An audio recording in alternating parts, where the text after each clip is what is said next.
এবার আদা বাটা দিয়ে দিলাম, একটু হলুদ দিয়ে দিলাম,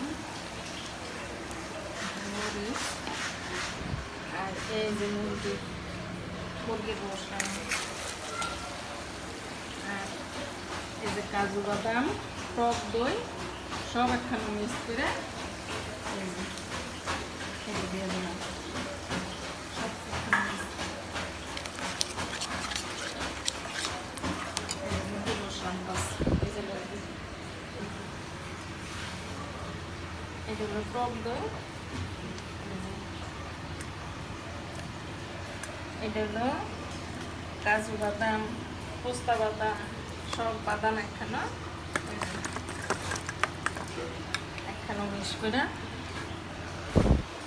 আর এই যে পছন্দ হয়ে গেছে, এই যে মুরগি দিয়ে দিলাম।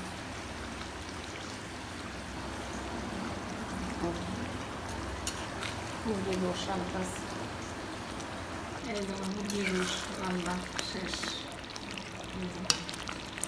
সবাই কইেন কেমন হয়েছে, মুরগির রোস রাঁধছি, সবাই কইেন ভালো হয়েছে না খারাপ হয়েছে, আপনাকে মতামত না হলে আবার ফিরে ভালো করে রান্না।